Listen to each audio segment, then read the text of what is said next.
The notion that you could manipulate someone into loving you or loving you for longer is completely misguided. But it is at once a very popular and very damaging narrative that's embedded within our society.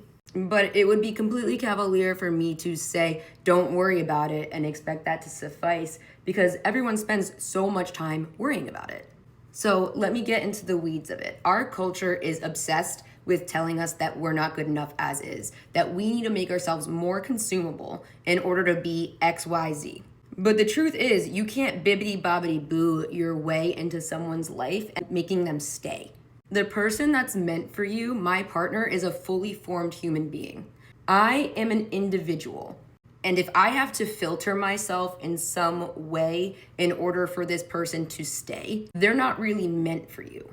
The objective isn't to chain someone to a radiator to make them stay. And all of these little things that people are like, oh, well, you got to do this, or, the 48 laws of power, like, oh, you want to be mysterious and blah, blah, blah. Your personality is like a blinking light that should show the person that you're meant to be with who you are. And the more you try to manipulate who you truly are, it's making it harder for the person that you're meant to be with to find you. Now, the things that are not your personality are your control issues. And this entire narrative that like, oh, you have to present yourself this way, it's rooted in control issues with a deeper layer of an abandonment wound. And if you peel that one layer back, it's a deeper concern that you are not worthy of love all by yourself.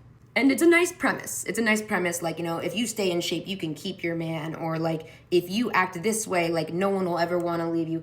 It's sweet. It's just not true. It's just not true. And it's an easy way to make women feel like to blame for like cheating or anything like that. Maybe if you weren't so crazy or blah, blah, blah, blah. Or like, find me a beautiful woman and I'll find a man that's tired of her shit. Like, all of that is such weaponized control issues repackaged as victim blaming for a situation that was never their fault. Like, people are gonna do what they're gonna do. And it's ridiculous because your personality, you need to be acting like you in order for someone to love you. And demanding people be anything other than what they are, it's not sage advice. It just isn't. This is my favorite concealer, by the way. And if you've ever dated someone that was controlling, you know this to be true. Like, once you really get to know them, you kind of know the reasoning behind why they do things. And they truly believe that if you just love them enough, you would want to do everything they want to do the way they want you to do it. Like, you would just want to do that. But that's not true. You can't chain someone to a radiator and call it love. Ultimately, you need to trust that this person is going to love you when you're not looking. If you're aligning yourself with your principles and acting authentically, you're not going to be able to scare away the right person.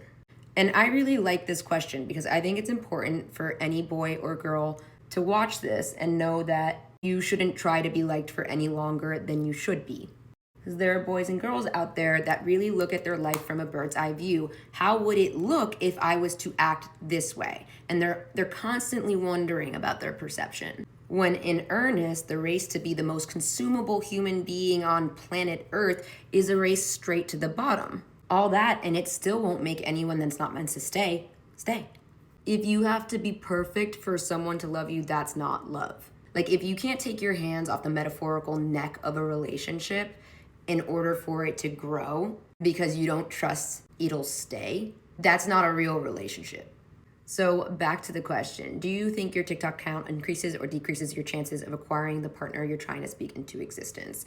Number one, I'm under no obligation to talk about my relationship status, but number two, I think it's a net neutral effect.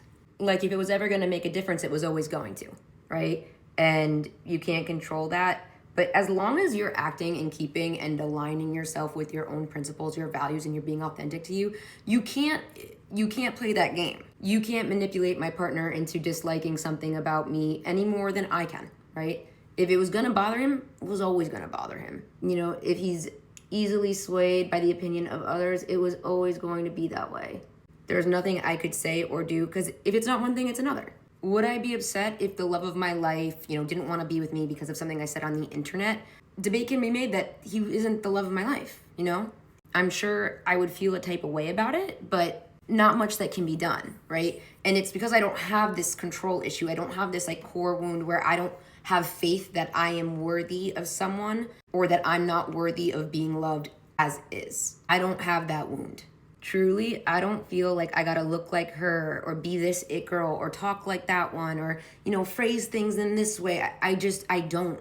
And it's so clear that that's like how people think, like, oh, like I need to be interpreted through this lens in order to be seen as attractive to whoever I'm trying to appeal to. And if I don't, I just am not up to snuff. And that line of thinking is making y'all hate yourselves. You will never be good enough if you look at life through that lens. You'll never be impressive enough to hijack someone's system and make them love you forever. It can't be done. And the sooner you figure that out, the sooner that you're actually gonna find the right person. There's no gamifying this. There's no cheat code. Cheat code would be being yourself as hard as you can for as long as you can. But that's the hardest thing in the world right now because everyone's pitching being someone else as the best thing you can be. No, not true. But what you can do is ramp down your control issues and stop trying to make people be someone they're not, including yourself.